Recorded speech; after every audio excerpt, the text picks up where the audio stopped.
숫자병법은 임상유전학 전문의로서 35년간 희귀난치성 질환을 진료한 경험을 담은 종합의학 지식 콘텐츠입니다.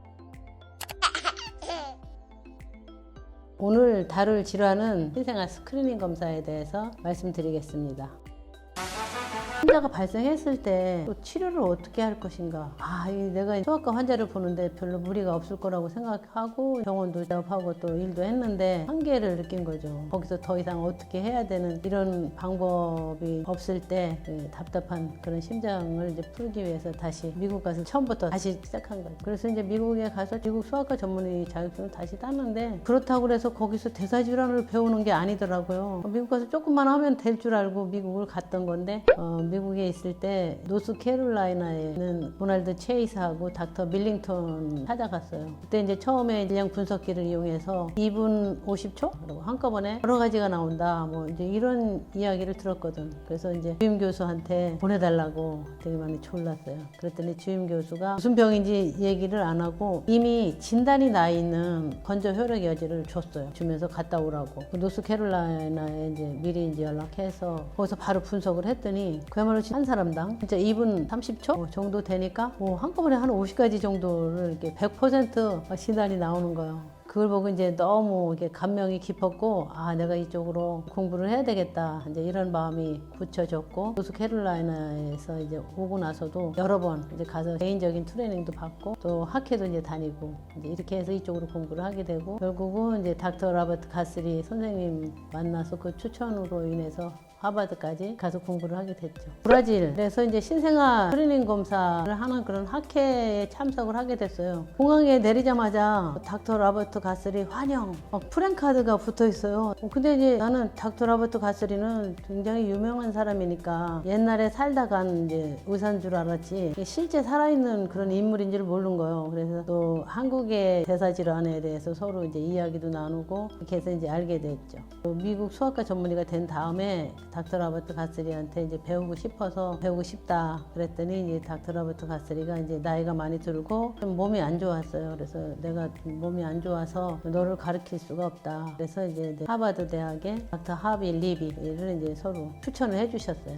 그때 이제 닥터 가스리가 제 추천서를 써주셨어요. 되게 기대를 많이 하고 내가 이제 하버드 대학을 가서 이제 공부하기 위해서 써준 추천서가 팩스로 왔어요. 그러는데 그 추천서가 2줄밖에 안 돼요. 나는 닥터 힘에 대해서 전혀 아는 바가 없다. 그렇지만 열심히 하려고 하는 그런 의지가 있는 것 같다. 그래서 추천한다. 이제 이런 식으로 추천서를 가지고 밤에 잠을 못 잤죠.